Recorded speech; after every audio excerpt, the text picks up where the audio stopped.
Hello everyone, Xeno What If here. Bring in part 11 of What If Reds and Blues goes to Remnant. Link down description of the fanfiction of this What If. Listen here YouTube. I do not own anything and this is not a scam. Chapter 21, Meeting the Elders. Remnant, Kingdom of Vale, City of Vale. Pav, Michael J. Caboose. Premise, the Reds and Blues must deal with a threat they never have before, parent-teacher conference. Jacques, plan is revealed, Griff gets answers on Raven. Caboose watched as RWBY tried to shoot the target. She patiently followed it before pulling the trigger and knocked the target down. Winner. Bravo ma'am. The game instructor congratulated her, here is your prize. The instructor then handed RWBY a large stuffed dog toy, and the young huntress could help but yelp in happiness. Caboose and RWBY were in the fairgrounds for the Vital Festival. It had been 2 weeks since the Reds and Blues started teaching both RWBY and JNPR, started a war on terror, and saved Vale. Now, these two were on a date. Well, second to say the least, and the fairgrounds seemed like the best place. Well done RWBY, Caboose said to her as they walked through the fairgrounds. Both were in civilian clothing so no one could tell who they were. As they walked around they noticed several TVs displaying a VNN news report. The world has never been changing at a faster pace than ever before. Lisa said on the screen, all throughout Vale and outside the kingdom, coalition forces continue to push back and snuff out White Fang cells throughout Sanus. Despite victory after victory, Adam Taurus, the leader of Vale's White Fang branch, along with Cinder Fall, Emerald Sustraini, and Mercury Black still remain at large. The Reds and Blues, who led all forces of the coalition, have yet to reveal any news on the whereabouts of the dangerous criminals. As for the political reforms issued by the coalition, many of Remnant's wealthy and high living have accepted them. However, some, including Jacques Schnee, have refused and are trying to rebel. So, what next? RWBY asked Caboose. I want cookies. Caboose replied, chocolate chip definitely. RWBY giggled, that I can agree with. She proceeded to put her arm around him, and he did the same. But as she did, Caboose felt something off. His surroundings were replaced by that of the fairgrounds in flames, and Cinder with glowing eyes. Caboose. RWBY asked him, which broke him out of his vision, are you okay? Yeah. Caboose lied, let's go. Pav change, Beacon Academy. Within one of Beacon's walls was the command center of the coalition.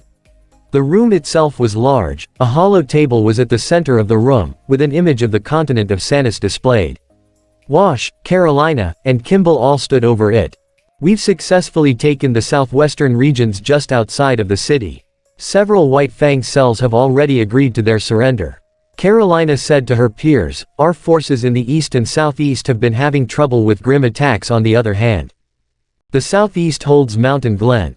Wash added, we knew it would be a problem from the start. I'll begin sending more troops to the east. Kimball said to them, it shouldn't take too long. Once that's done, we'll focus on Mountain Glen. Wash continued. Carolina nodded in agreement, that seems good. I guess this meeting is adjourned. Agreed. Kimball replied, if you would excuse me, I need to tend to some things. Kimball then left the room as Tucker and Sarge entered. The former of the two had taken a more hands-off approach to the war effort, as he pretty much held the team together when Wash was crippled. Now he simply helped train huntsmen at Beacon and went on the occasional mission. Well, things seem to be going our way. Wash said to them. At least they are. Sarge replied, we still have idiots who refuse the new laws. Mainly Jacques, of course. Tucker added, I swear, does the guy have a death wish or something? Perhaps. The four turned to see Ironwood, Ozpin, and Glinda standing in the fore. Tucker sighed, I hate it when you guys do that. I assume things are going well. Ironwood asked. Wash shrugged, they are, but I think that wasn't the reason why you wanted to talk to us. Correct. Ozpin replied, we have some news for you all. Sarge raised an eyebrow, Jacques. No. Cinder. No. Carolina looked around the room, Salem. No. Griff breaking into the cafeteria again. Definitely no. Oh, then it shouldn't be that hard. Tucker shrugged, which caused Glinda to glare at him. Ozpin then spoke up, the legal guardians of RWBY and JNPR will be coming to Beacon in a few days. The four sim troopers and freelancers just stared at them with blank faces. Legal guardians. Wash muttered. Yes. As in, parents. Tucker added. Yes. Huh. Sarge muttered, that's quite the news. Why are they coming? Carolina asked. To see you people, of course. Ozpin replied, I might have informed them that you've been mentoring them. They all took interest, so I invited them. Even Jacques? Sarge asked, groaning in the process. Ozpin gave him a knowing look. What do you think? Grayat. Tucker groaned, another asshole to deal with. I can just imagine what the room will be like when Jacques meets Gira Belladonna. Glinda added. Ironwood then spoke up, Jacques is only coming to find your weaknesses. That way he can find something to kick you all to the curb. I'm sure he'll fail in every way. Tucker quipped, when do they arrive? Ozpin smiled. Pav change. Red and blue compound. 2 days. Simmons shouted, 2 days until these people arrive. Hey, it wasn't our idea. Wash retorted, they want to meet us. So who's coming exactly? Doc asked. Carolina then spoke up, from what Oz told us, it's John's, Pyrrha's, Blake's, Weiss, and Ruby and Yang's parents. No one else. I mean, I'm okay with it. Simmons shrugged, what about you guys? Donut was the first to reply, I think it sounds great. We get to meet the parents. Then came both Doc and O'Malley, seems fine to me. Dito. All eyes fell on Griff, sure, seems good. Eventually everyone agreed that having the parents of RWBY and JNPR wouldn't be bad at all. They all decided that they would tell the huntsman tomorrow during class. Pav change. Beacon docks. The 2 days had finally passed, and the Reds and Blues had told RWBY and JNPR the news. They were quite surprised at first, but overcame it and decided that it would be nice. There were some problems however. Weiss was worried about her father, Blake hadn't seen her parents in a while, Ruby was worried about her father learning about her in Caboose, and so on. But they all knew there was no turning back, and decided to go with it. A lone bullhead made its way to Beacon and landed peacefully. Out stepped a man with blonde hair that has 2 small strands sticking out from the top and blue eyes.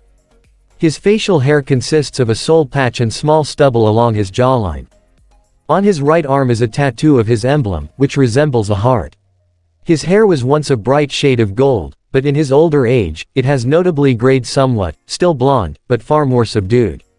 He wears brown cargo shorts with a dark brown belt, black shoes, a red bandana on his left arm and a brown leather vest over a tan dress shirt with the right sleeve cut off. For armor, he wears a metal spalder, leather vambrace and a brown fingerless glove all on his right arm. Taiyang, Ruby and Yang's father. Beacon. He muttered, haven't seen it in years. Beacon had changed quite a bit since enlisting the help of Chorus. Soldiers from both the Federal Army and the New Republic were walking around the complex, either to get new orders or leave for the front lines. UNSC-grade vehicles such as Warthogs, tanks, or Pelicans were being driven on the ground or flown in the air. Makeshift bases were constructed near the Reds and Blues compound, and other UNSC aircraft were seen flying to and from Beacon. Dad. Tai turned to see Ruby and Yang running up to him. Girls. He shouted, as he hugged them, so good to see you. Same. Yang replied, we missed you. Tai pulled away and finally noticed Ruby's new look, hey what's with the blue? Oh, it's just something I came up with. Ruby replied, noting big. Alright. Said Tai, shall we? This way. Pav change. Beacon Auditorium. Ozpin walked up to the podium, overlooking several parents and Team RWBY and JNPR. Just behind him were Reds and Blues. He noticed that the Ark family brought along several of John's sisters as well.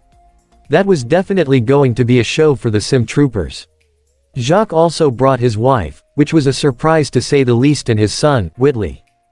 Thank you all for coming. Ozpin announced, I am pleased to see that you are all taking interest in your children's education.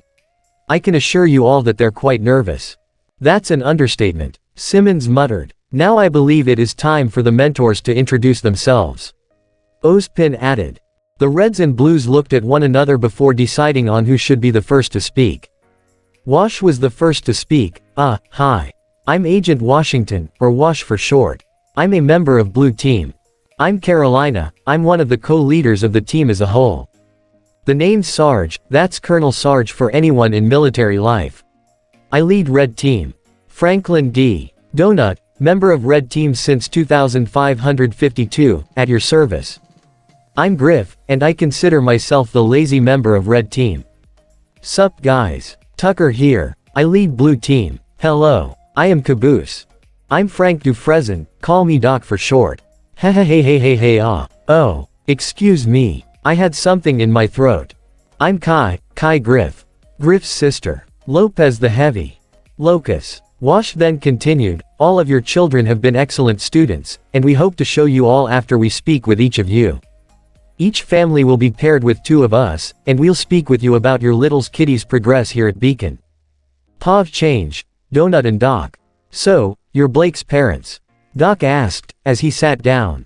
Yes. Gira Belladonna replied, I have been waiting to meet all of you for some time.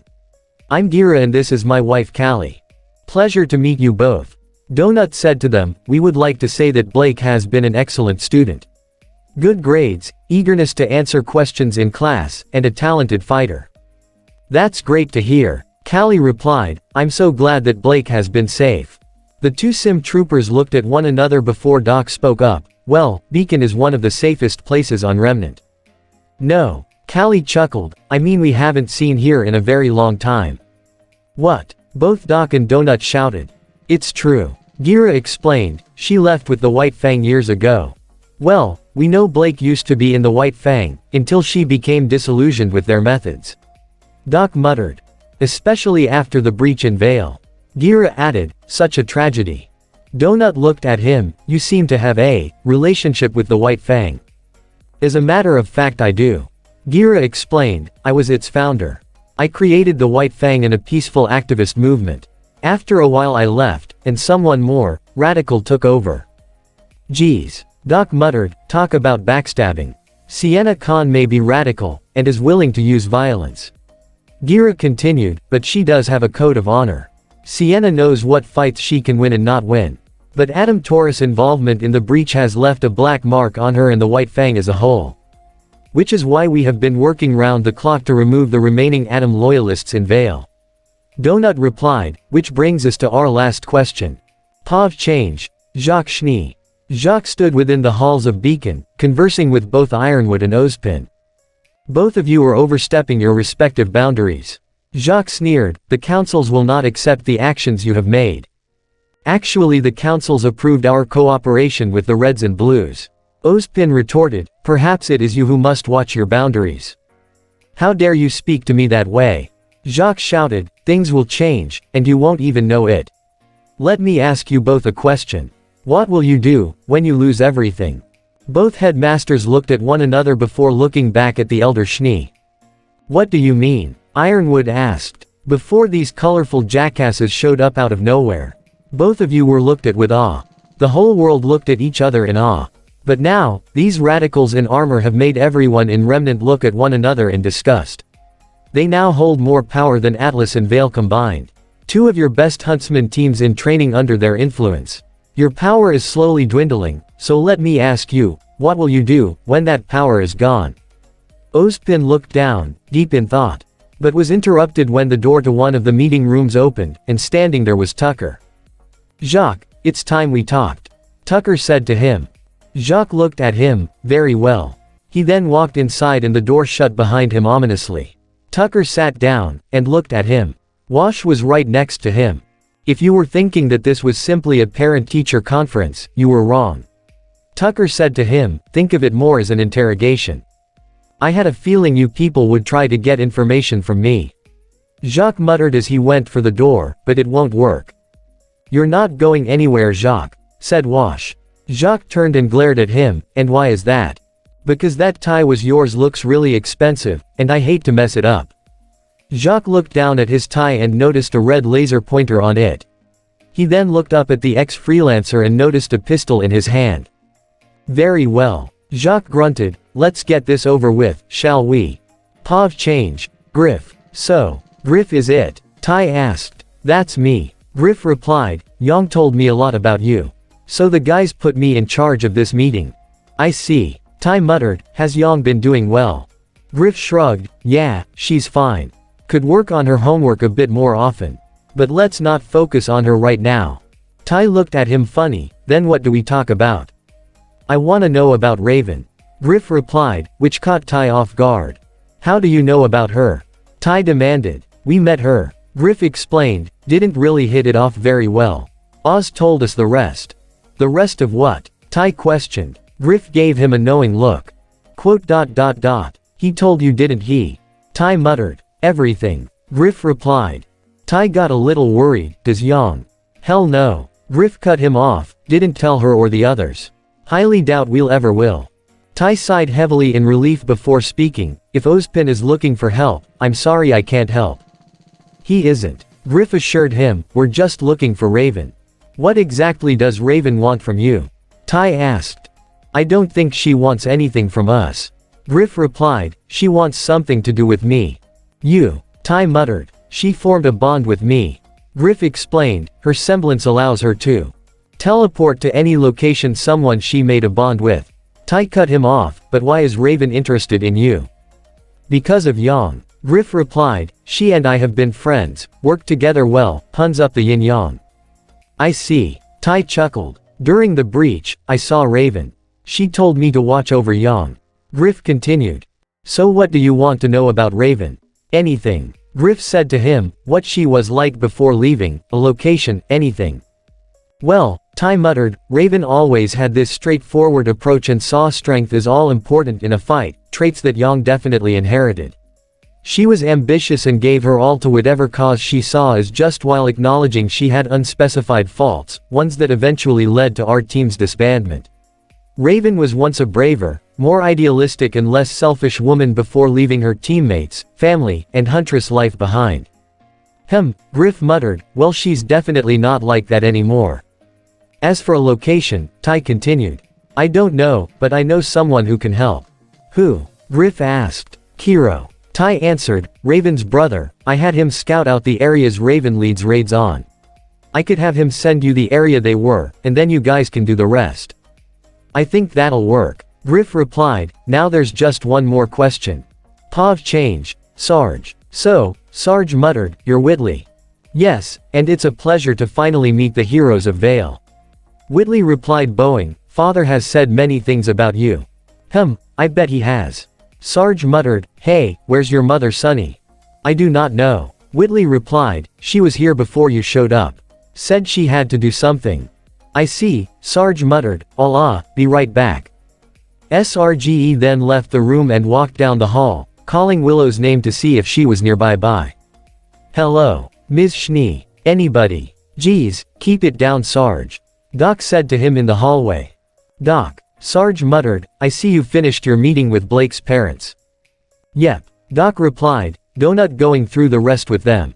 How's your meeting Weiss, mother going? Not well. Sarge answered, she's not there, I got to meet the son though. Spitting image of Jacques to say the least. I want to shoot him already. O'Malley muttered. Come on guys. Doc said to them, deep breaths. How about deep bullets? O'Malley shouted, through the eyes. Out through the cerebral cortex. O'Malley. Doc shouted, that's not really nice. Shut up, it's the appropriate amount of nice. O'Malley hissed. The duo and a half then heard a sound coming from a nearby door. Sarge opened it slightly, and noticed someone inside. It was Willow. Aha! Sarge shouted, there you are what the? Nearly half of the room was trashed, empty bottles, and cans were everywhere. Willow was nearby a liquor cabinet. What in the Sam Hill Adams and Jack Daniels is going on in here? Sarge shouted. I'm sorry. Willow stuttered, I shouldn't have. Going through Griff's liquor stash. Sarge cut her off, brilliant. I always knew there was a way to get back at the dirtbag for eating my pizza. Though it looks like you beat me to it. I see, Willow muttered, raising a half-empty bottle of alcohol. Wait, Doc said to her taking the bottle from her. You're right. Willow muttered, I'm sorry, I got carried away. Willow, Doc muttered, this is rubbing alcohol. Sarge looked at Doc before looking back at Willow. The Schnee woman sighed, so it is. You okay? Sarge asked her. Willow tried to brush them off, it's nothing. It's Jacques, isn't it? Doc asked her, heartless marriage. Sort of. Willow muttered, only wants the family name, all for himself.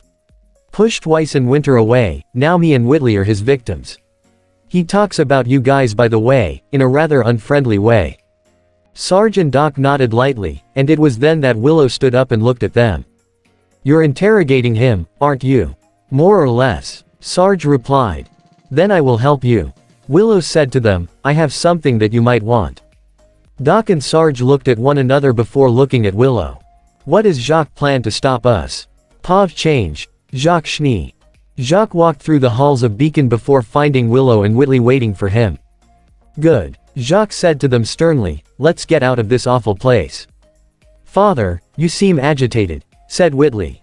Well, you know how those colorful idiots can get to you. Jacques sighed in frustration. Willow smirked slightly, they seemed fine to me. Jacques stopped in his tracks and glared at her, did I say you could talk? Suddenly, the doors to either side of the hall closed. The Schnees looked around and noticed Tucker leaning against the wall. Leaving so soon, Jacques? Tucker muttered. If you're here for any more Lavernius, you're wrong. Jacques sneered at him. Don't bother. Tucker replied, we got what we needed. What are you talking about? Jacques growled, until he noticed Willow smirking again. He returned and glared at her. What did you do? He snarled at her. What I had to do. Willow replied. You. Jacques raised his hand, about to slap her. Don't. Sarge interjected, pointing a gun at Jacques' head. Mind telling us now? Tucker questioned him. Jacques sighed in frustration. Your little reformist ideas were seen as an excellent idea by the council. So, instead of just doing the ones you recommended, they are going to the extreme, an impromptu election for a new seat on the Atlas Council.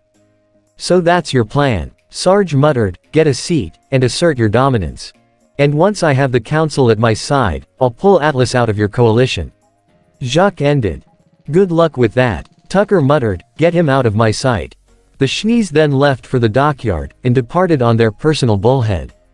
Pav change, the Reds and Blues. God damn it. Simon groaned, that was terrifying. Simmons. John sighed, they were just my sisters. I couldn't keep my composure. The Maroon Soldier shouted, they were all over me. What about you guys? John asked Kai and Carolina, you guys were good. Yep. Kai replied, Pyrrha's parents were nice, a little worried at the fact that she wasn't a team leader. But not so bad.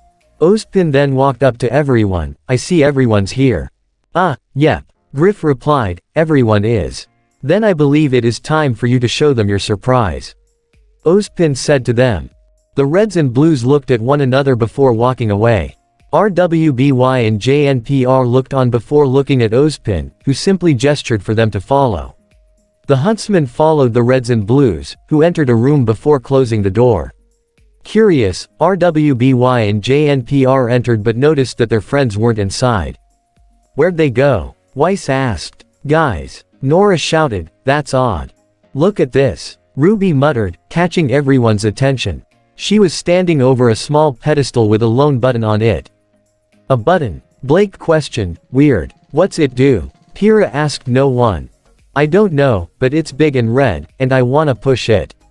Nora exclaimed, ready to do just that. Nora, no. Ren sighed. Beep. All eyes fell on Weiss. What? She questioned, I wasn't gonna wait any longer. Suddenly, 8 floor tiles started to lift off the ground, revealing several stalls. Each presented a suit of armor similar to the Reds and Blues. The first 4 bore the initials, RWBY, in place of the original, UNSC, initials. On each right shoulder held the standard symbol for the Reds and Blues, a Spartan helmet color red and blue. The first armor was color black with red accents, Ruby's emblem on the left shoulder, and a silver visor. The second was white with light blue accents, Weiss emblem on the left shoulder, and a cobalt visor. The third was lavender with black accents, Blake's emblem on the left shoulder, 2 objects that appeared to look like cat ears on the helmet, and a yellow visor. Finally, the last one was yellow with brown and black accents, Yang's emblem on the left shoulder, and a purple visor. The last 4 suits had the initials, JNPR, on them in place of UNSC. Just like the Reds and Blues, in the first 4 suits. They had the RWBY emblem on the right shoulder as well. The first suit was white with gold accents, John's logo on the left shoulder, and a dark blue visor. The second was pink with navy blue accents, Norris visor, and a teal visor. The third was bronze with red accents, Pyrrha's emblem, and a green visor. The last one was green with magenta accents, Ren's emblem, and a pink visor. Whoa, RWBY muttered, this is cool. Ditto. Nora muttered. Just so we're clear, Carolina announced from the doorway. With all the other reds and blues standing with her, we better not see any scratches on those when you use them. Quote. I don't understand, Weiss replied, who are these for? Sarge chuckled, haha, Weiss you crazy gal, they're for you guys. It's about time you guys got armor of your own. Tucker added. I guess we're just trying to say, RWBY and JNPR, welcome to the Reds and Blues, said Griff. The huntsman looked at the armor with surprise, knowing that they would have a hell of a time in them. Ozpin was standing in the door, happy with them before he walked away back to his office. As he did so, his smile faded, and a single phrase started to play in his mind. What will you do, when that power is gone? And that phrase stayed with him as he walked away. Chapter 22, Mark Temple Part 1. Remnant, Continent of Sanus. Pav. White Fang. Premise. Temple evens the teams, the Reds and Blues put their plan with Jacques to action. Contact. A WF goon shouted, as he was under fire from coalition forces. We need back off. Another WF goon shouted until a black ribbon wrapped around his neck and pulled him away. Huh. The first goon looked up to see a purple armored soldier with black accents delivered a punch to his face, knocking him out cold. Several other goons were taken down by a series of glyphs and rose petals. A yellow flash proceeded to tear a WF paladin to pieces. Pav change. Mountain Glen. Grim ran through the debris of the desert settlement as pink grenades rained down on them. Metal objects were thrown at them in every direction before they were all slashed by a green and white blur. Coalition forces proceeded to march through the remains of Mountain Glen, victorious. Pav change. Beacon Academy. The Reds and Blues all watched as RWBY and JNPR performed well on the field. It was only 2 days since they gave them their own armor. They were certainly proving themselves worthy of their gift. Alright, I'm gonna be the first to say this. Griff spoke up, $10 says they can kill 1,000 Grim in 1 day. I'll take those odds. Simmons replied. We are not making a bet on our students. Glinda hissed. Aw man. Griff groaned. Ironwood then spoke up. Sorry to spoil your fun. But we still have to deal with the potential of Jacques getting on the Atlas Council. He's right, said Wash, the longer we waste time, the sooner Jacques gets what he wants. But there's no way we land a finger on him. Locus intervened. Jacques Schnee is head of the largest dust corporation in all of Remnant. We go after him, it'll put a black mark on us all. And then people will start to leave the coalition by choice. Doc added. So we find a different way. Kai suggested, we beat him at his own game. Kai right. Donut shouted, the only way we can stop him is politically. You mean, win the election? Caboose questioned. Of course. Ironwood caught on, we could endorse a candidate for the election and the people will approve. There are quite a few people running for the council seat, said Ozpin, I find a list for you to look at. Actually, said Carolina, I already have a suggestion, Robin Hill. Robin. Ironwood questioned, are you sure? Where have I heard that name before? Griff muttered. Robin Hill was the woman on TV you saw on the day we met Ozpin. Carolina explained, she showed her approval of us after the breach in Vale. I did some digging, and found out that she is quite the people person. So if we just announce her endorsement. Doc added, the people should follow on. So let's get our asses to Atlas, and tell everyone. Sarge announced. I'll prepare the prowler, said Griff. I'll get some snacks for the trip. Donut added. And I'll bring the comic relief. Caboose shouted. Just then, RWBY and JNPR entered the room. They all noticed most of the team was preparing to leave. Hey guys, Weiss said to them, what did we miss? Trying to find ways to stop your douchebag of a father from getting on the council. Simmons shrugged, so you know, same old same old. Works for me, Weiss replied. RWBY then walked over to Caboose, hey Caboose, ready for date night tonight? Caboose trailed off, until he saw all of Beacon in flames. Cinder standing nearby with flames in her eyes. Caboose. RWBY said to him, you there? Yeah, sorry. Blanked out for a moment. I'm ready for tonight. Sweet. RWBY replied, as Caboose walked off. RWBY then walked over to Tucker and Wash. Hey guys, can I ask you a question? Sure. Tucker replied, what's up? Is there something wrong with Caboose? She asked. Well, what isn't right about? Tucker quipped. What do you mean RWBY? Wash questioned. Well, the past few days Caboose kinda started to blank out for a second every day. She explained, I thought it was normal for him, but every time it happens, he seems off afterwards. Tucker and Wash looked at one another before speaking. Look, Caboose hasn't been getting enough sleep lately.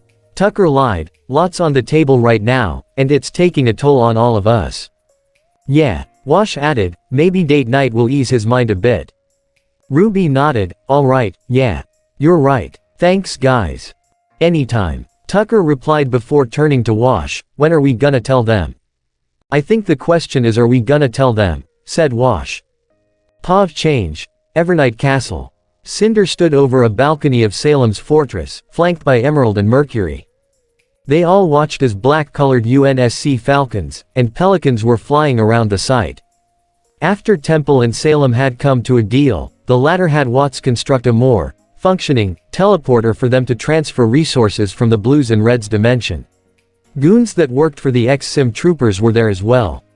Most wore the classic red or blue armor with a green visor. Others wore black armor with narrow white visors. The Blues and Reds explained that they were mercenaries who had bad blood with Reds and Blues like they did. So recruiting them was easier said than done. While it was a sight to behold, Cinder instead was sneering at it in anger. The plan to attack Beacon was her mission, not theirs. And their newfound power over her was starting to get on her nerves. Enjoying the view, the trio turned around to see Temple standing right behind them. He was decked out in brand new armor. It was very similar to the Reds and Blues, new armor, but with some differences. The visor was now a light blue, the cobalt stripe was now bright red, the UNSC logo was replaced with BVR, and the logo on the right shoulder was reversed and with a blue visor. Do you like the new threads? Temple asked them. I definitely do. All of my men got the new armor. Much lighter, could complain out the groin plate but watch gonna do. Cinder just growled at him and turned away. What's with her? Temple asked her disciples. She's pissed at her failure at Beacon, and doesn't like you one bit. Mercury replied. Well, I have that effect on a lot of people. Temple muttered, so I can't complain. Cinder twirled back around and jabbed a finger in Temple's direction. You are just a waste of time for us. She yelled, another pawn I'm going to use for my victory. No little army is gonna help us at all. Cinder, calm down. Emerald said to her, I'm sorry she. No. Temple cut her off, I get it. You know. Salem told me what your little plan was. She told me what makes you tick, Cinderella, and I'm starting to see that she's right. Cinder grit her teeth in anger even more as Temple continued, so, due to your extreme failure in Vale, the loss of the Fall Maiden powers, and your attempt to look past the danger of the Reds and Blues. She had put you under my command. Cinder's eyes widened. What? All of you, as a matter of fact. Temple added, gesturing to Emerald and Mercury as well, oh and don't worry. I'll make sure to keep you on a very, very tight leash. Temple. The Cobalt soldier turned around to see Salem standing behind him. It's time. Pav change. Grim pools. Salem led Temple, Cinder, and the Blues and Reds to a barren area just outside Evernight Castle. Pools of a strange dark substance were surrounding them. What is this place? Jean asked. Is this your pool? Bucky questioned, cause this way beyond my tastes. Bucky, please. Temple hissed at his peer, why'd you bring us out here Salem? Salem smiled before turning to face him, to honor our deal of course. She then held up the vial of Sarge's blood in front of everyone. I used this blood to find you people. Now, I will use it to revive your fallen brothers. You team, will be one again. Temple stared at her before responding, no. The Blues and Reds all looked at him funny. What do you mean no? Chronic questioned, we can get Surge and Loco back. Seriously, what the fuck?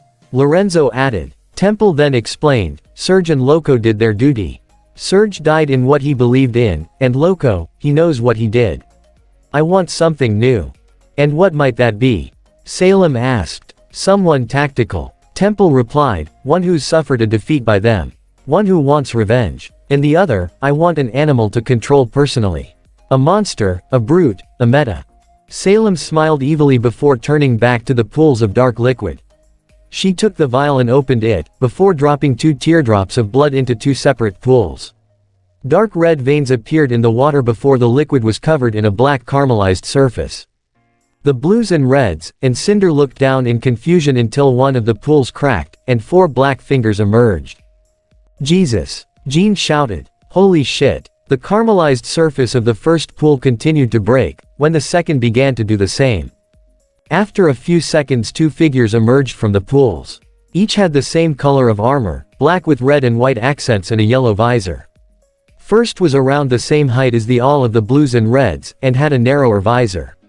While the other guy stood taller, and had a visor that covered most of his helmet. Both stood up and looked at their surroundings. The big one then set his sights on Temple and grabbed him by the throat. Bucky reached for his sidearm, but Salem told him not to. No, she said before looking at Temple, who was struggling to get out of the big man's grip. You control him, remember? She muttered to him. Temple nodded slightly and stared at the man. Meta, release me, now. The meta grunted slightly before releasing Temple, who began to wheeze tremendously. You know, some people might actually need their windpipes for something, he muttered. The shorter one then spoke up. Where am I? Who the hell are you? Gates. Temple said to him. Isaac Gates, codename Felix. Is that correct? Felix stuttered. Yes. I'm Temple. Temple continued. I have brought you and the meta back to the mortal realm for your assistance. What kind of assistance? Felix asked. Dealing with the reds and blues, obviously. The meta growled in anger, while Felix replied for him and the brute were listening. Paw change. Evernight Castle. The blues and reds walked down the halls of Evernight Castle, with Temple and Felix at the front. Trailing in the back was Salem and Cinder. So, Felix began, they made a deal with this Oz guy and screwed these people over. Big time. Temple replied, now we are simply picking up the pieces and assisting them in their campaign. The deal is very simple, we get to kill the reds and blues and they get to destroy Beacon and all it stands for. So what do we get? Felix asked, for himself and the meta. Well, you get to live again, obviously. Temple quipped, you will be rewarded in the end and given ships to depart anywhere you want. The meta growled lightly while Felix nodded, okay, we're in. Splendid. Temple replied, we can now commence our plan. What is your plan exactly, Mark? Salem asked. Why, it's simple, my dear. Temple explained, the first part isn't all that difficult. We're just gonna give them a good old slap in the face. They did the same to you during the breach in Vale. The second half is your plan, of course, destroy Beacon by attacking the Vital Festival blah blah blah. I'm still working on the details for that one, but we're getting there. So how are we gonna get back at those idiots? Cinder demanded. Temple's gaze tuned to see Mercury watching something on his scroll. I have the perfect plan. Pav change, Beacon Academy. So you guys aren't leaving for Atlas until tomorrow? Ozpin asked Donut. Nope. Donut replied, Griff accidentally tapped the bumper, if ya know what I mean. Repair shouldn't take too long. Well, that's good to hear, said Ozpin before Ironwood took it from there. I've already informed the council that you'll be going to Atlas soon. The general said to them, they're eager to hear who you're going to endorse for the council. Trust us, said Donut before leaving, they're gonna be shocked when we endorse Robin Hill. Donut then left the room, leaving Ozpin, Glinda, and Ironwood in the headmaster's office. Things are finally going our way. Ironwood sighed with relief. With Jacques gone, hopefully we can let Vital Festival run its course. Nad people can be happy. Right, Oz? Ozpin didn't answer. Professor? Glinda asked him, which caught his attention. Right. Sorry. Ozpin stuttered. Ironwood looked at him. Something on your mind? You haven't been yourself since the parents were here the other day. You were even worried when Tucker gave RWBY and JNPR their own armor. Oz sighed before talking. How do both of you feel about the reds and blues? Ironwood and Glinda looked at him funny, as if he was telling them riddles. I don't understand, Glinda replied. Their personalities. Ozpin further explained, their motives. How they're running this war. Ironwood stood deep in thought before speaking. Well, I think they're doing what they believe is right. None of the kingdoms have done reforms since the end of the Great War, mostly due to the bureaucrats on top. But the people now know what's going on, and I think that's a good thing. Ozpin nodded slightly while Ironwood continued, there hasn't been this much positive feeling ever in all of Remnant's history. I've come to suggest that the Reds and Blues have done the impossible. As for their tactics, killing is quite a gray area for me, but it's justified. I see both of you in them actually. Glinda spoke up, the Reds and Blues know that they can't fight Salem head-on, so they operate in the shadows, like you, Professor. But they still fight for justice, they remove the corrupt, the evil, and criminal, and anarchists. Anyone who would or become part of her faction. Kind of what you would do, James. I guess they all taught us a lesson, to say the least. Oz chuckled. We were both right and wrong, Oz. Ironwood assured him, let me guess, you think with all the power they have in their hands, they'll just push us out. Oz nodded lightly. I understand your worry, we all do. Glinda said to him, but right now, I think we need them more than ever. Oz nodded again, you're right. I have no idea what I was thinking. Maybe we should talk to them. Ironwood suggested, explain our worries about them. Maybe they'll understand. Perhaps. Ozpin